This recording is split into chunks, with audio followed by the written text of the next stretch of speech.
अस्सलामुअलैकुम दोस्तों, कैसे हैं आप। उम्मीद करता हूँ आप सब ठीक, अल्लाह ताला के फ़ज़ल करम और रहमतों से होंगे। दुआ है कि अल्लाह ताला आपको अपनी ज़मान में रखें। आज की वीडियो स्टार्ट करते हैं दोस्तों। आज की वीडियो जिस ज़मीन के बारे में है, इसमें एक बैड पॉइंट भी है, वो भी इंशाल्लाह डिस्कस करेंगे। गुड क्वालिटीज़ हैं वो भी शेयर करेंगे। तो स्टार्ट अच्छाई से करते हैं। सबसे पहले ज़मीन का नहरी पानी है, लेकिन नहरी पानी के साथ एक थोड़ा सा इशू है। नहरी पानी ज़मीन का, क्योंकि यहाँ से नहर थोड़ी सी दूर है, जहाँ पे नाला निकल रहा है अप्रॉक्सीमेटली 15 किलोमीटर दूर है, और जहाँ तक आखिरी जो किनारा है जिस ज़मीन तक पानी पहुँचता है वो भी इस ज़मीन से 6 किलोमीटर दूर है। तो ये थोड़ा सा फासला बन जाता है। ज़मीन का पानी जो है सही, लेकिन यहाँ तक पहुँचने में टाइम लगता है।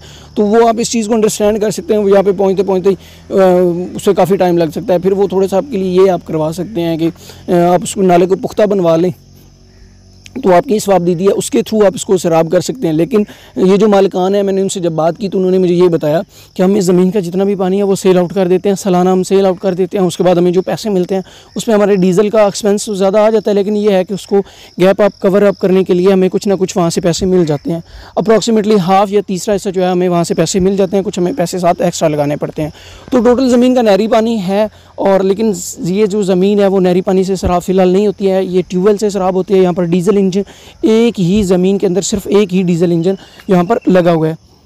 तो नहरी पानी है, लेकिन आप उसको बाद में वहाँ पर पुख्ता नाला बनवाते हैं तो वो उसके थ्रू आप यहाँ पर उसको ले आ सकते हैं। तो नेक्स्ट मैं दोस्तों आपके साथ बात करूँ तो इस ज़मीन में यहाँ पर सफ़ेदा लगा हुआ है। बैड पॉइंट है मेरा, कोशिश तो ये थी कि मैं एंड पे बताऊं, लेकिन मैं आपको अभी बता देता हूं क्योंकि काफ़ी लोग इस चीज़ पे इसरार करते हैं कि मैं बैड पॉइंट पहले बता दिया करें।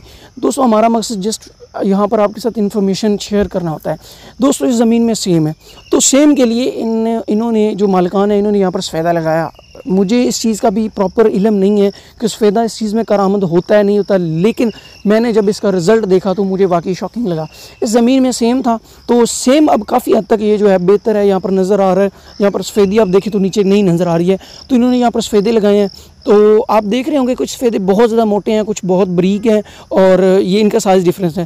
तो ये होता है जो न्यूट्रिएंट्स होते हैं आपकी ज़मीन में वो जब प्रॉपर नहीं होते हैं, इम्बैलेंस होते हैं, तो ये इसकी वजह से होता है। इसमें किसी हद तक सेम का भी किरदार होता है, लेकिन ज़्यादा जो किरदार है वो आपकी ये जो इम्बैलेंस न्यूट्रिएंट्स हैं उसकी वजह से है। कुछ लोगों को इस चीज़ का नहीं इल्म है। अगर आप कमेंट सेक्शन में कहेंगे तो मैं इम्बैलेंस न्यूट्रिएंट्स ज़मीन पे भी एक वीडियो बना दूंगा, कंप्लीट इन्फॉर्मेशन। दोस्तों कुछ चीज़ें ऐसी होती हैं जब हम वीडियो शॉर्ट कर रहे होते हैं तो वो चीज़ें स्किप हो जाती है। अब मैं अगर इसी चीज़ को एक्सप्लेन करने लग जाऊँ तो वीडियो बहुत ज़्यादा लंबी हो जाएगी, और हमें आपकी टाइम की बहुत ज़्यादा कदर है। मैं कोशिश यही करता हूँ कि कम वक्त में ये सारी चीज़ें कवर अप करूँ। रास्ते की बात करूँ तो दोस्तों इस ज़मीन का 6 किलोमीटर का जो रास्ता है वो कच्चा है, उसके बाद पुख्ता जो सिंगल रोड है वो शुरू हो जाता है। थोड़ी सी बैकवर्ड ज़मीन है, तो ये भी एक बैड पॉइंट कह लें, लेकिन गुड पॉइंट भी है, क्योंकि जो इस तरह की ज़मीनें होती हैं वो थोड़े से कम चीप रेट पे मिल जाती हैं। सारी ज़मीन में सफ़ेदा लगा हुआ है। सफ़ेदे का जो साइज़ है ये आप बिल्कुल ना होने के बराबर है, इस वक्त अंदाज़ा लगा सकते हैं। दोस्तों एक चीज़ मेरे जहन में भी आ रही है, मैं नोट कर रहा हूँ, इस ज़मीन के जो खेली इसके दरमियान आप देख लें तो काफ़ी फासला है, और इस फासले के दरमियान जब आप चाहें तो कोई भी फसल जो है वो काश्त करना चाहें तो कर सकते हैं। लेकिन यहाँ पर सेम है, आपको मैंने जैसे बताया, तो सेम की वजह से उसकी जो पैदावार है वो ज़्यादा तो नहीं होगी, कम ही होगी। तो ये भी आप एक प्रॉफिट वाला आपके लिए काम हो सकता है। बाकी ज़मीन के रिकॉर्ड की बात करूँ तो दोस्तों ज़मीन का जो रिकॉर्ड है वो मैनुअल रिकॉर्ड में ये ज़मीन अवेलेबल है। सेकंड पे दोस्तों बात करूँ, रास्ता मैंने ऑलरेडी बता दिया ज़मीनी पानी की। तो ज़मीनी पानी इस ज़मीन का मीठा है। 90 फुट पर यहाँ पर जो बोर हुआ है वो एक ही बोर है। यहाँ पर एक ट्यूबवेल है, आपके जहन में आ रहा होगा इतनी ज़्यादा ज़मीन को सराब करने के लिए।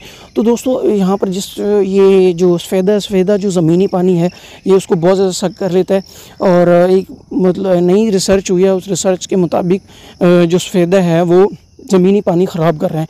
तो गवर्नमेंट के प्रोजेक्ट्स में मैंने सुनने में ये आया कि गवर्नमेंट के प्रोजेक्ट्स में अब सफ़ेदा नहीं लगाया जा रहा। अब इस बात का तो मुझे प्रॉपर इल्म नहीं है, लेकिन ये रिसर्च में साबित हो चुका है जो सफ़ेदा है ये पानी ज़मीनी पानी को ख़राब करता है। यहाँ पर ज़मीनी पानी तो ख़राब हुआ या नहीं इसका तो नहीं पता, लेकिन इसकी वजह से सेम जो है वो काफ़ी बेहतर हुई है।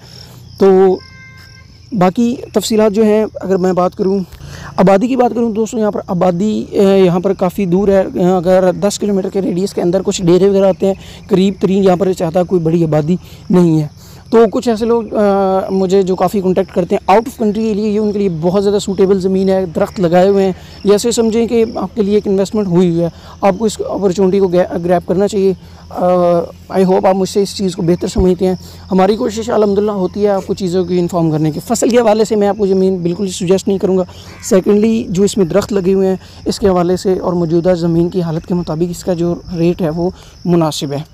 बाकी ये जो दरख्त वगैरह हैं ये आपके लिए अच्छा खासा प्रॉफिट जनरेट करते हैं। अगर आप आउट ऑफ कंट्री हैं, जब आप रिटर्न वापस आएंगे तो अच्छा खासा आपके लिए एक इनकम का सोर्स बन सकता है। और बाकी आप फ़िलहाल जो इसकी सेम की मौजूदा हालत है वो बेहतर है, लेकिन आजकल जो जदीद टेक्नोलॉजी इतनी आ चुकी है कि सेम तकरीबन विद इन मंथ्स वो ख़त्म हो जाती है, मुकम्मल तौर पर परमानेंट हो जाती है। तो खैर, लेकिन इशू था, हम मेरा बताना हक बनता था। अभी यहाँ पर अगर देखें तो वीडियो में आपको कहीं भी किसी किस्म का वो एक्चुअल में जब जहाँ पे सेम होती है वहाँ पे वाइट कलर का जो है ना लाइक साल्ट वो ऊपर आते हैं, वो नज़र आते हैं, लेकिन यहाँ पे आपको नज़र नहीं आ रहे हैं। और अगर आप यहाँ पे विज़िट करने आते हैं, क्योंकि यहाँ पर अक्सर मेरे पास जो लोग आते हैं उनको इतना ज़्यादा ज़मीनों के बारे में नहीं इल्म होता है, लेकिन हमारा हक बनता है उनको एक चीज़ क्लैरिफाई करके देना।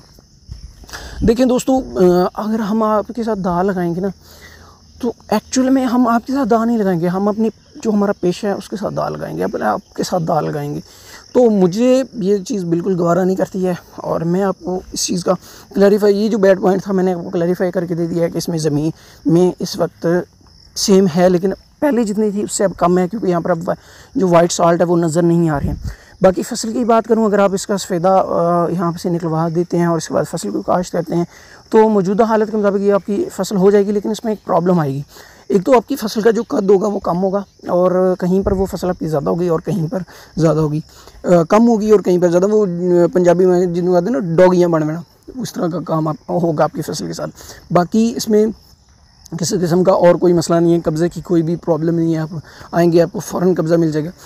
एक और चीज़ यहाँ पे मैं कहूँगा कि यहाँ पर जो पेमेंट होगी वो आपकी सारी डाउन पेमेंट होगी, आपको टाइम नहीं मिलेगा। फॉर एग्जांपल जो टाइम है यहाँ पर मालिकान ने उन्होंने वाज़ह तौर पे कहा है कि हमें पैसों की ज़रूरत है, तो हमें डाउन पेमेंट वाला काम करना होगा जो भी पार्टी है। तो एक चीज़ मैं आपको क्लैरिफाई कर देता हूँ कि डाउन पेमेंट पे ही आपको ज़मीन मिलेगी। आपको जो टाइम होगा ज़्यादा से ज़्यादा 20 से 25 दिन, क्योंकि टाइम मैं आपको पहले जो जुमला बोल रहा हूँ टाइम नहीं मिलेगा इसमें, क्योंकि लोगों का हमें पता है 6 मंथ 3 मंथ्स ये टाइम होता है, 9 मंथ्स पे भी चला जाता है, लेकिन यहाँ पर अप्रॉक्सीमेटली 20 से 25 दिन का आप अंदाज़ा लगा लें। 20 से 25 दिन से ज़्यादा आपको टाइम नहीं मिलने वाला।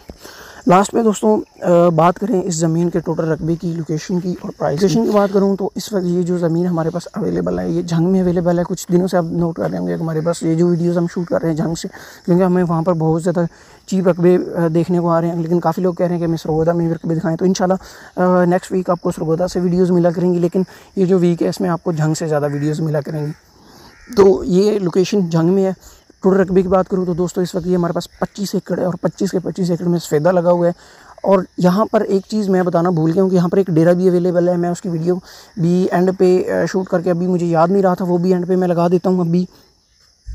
लास्ट में दोस्तों प्राइस की बात करूँ, 25 एकड़ टोटल रकबा है, लोकेशन झंग है। और प्राइस की बात करूँ तो दोस्तों इस वक्त 8 लाख रुपये पर एकड़ के हिसाब से इसकी डिमांड हो रही है। कनाल के हिसाब से बात करूँ तो 1 लाख रुपये की पर कनाल, यानी कि पर कनाल 1 लाख रुपये इसकी डिमांड हो रही है। मज़ीद अगर आप कोई तफसीलात लेना चाहते हैं, कोई आपकी और फर्दर क्वायरीज़ हैं या आप कोई और मालूमात लेना चाहते हैं तो मेरे आप दिए गए नंबर पर कॉन्टैक्ट कर सकते हैं। इसी के साथ मुझे दीजिए इजाज़त, मिलते हैं नेक्स्ट वीडियो में, तब तक के लिए अल्लाह हाफ़िज़।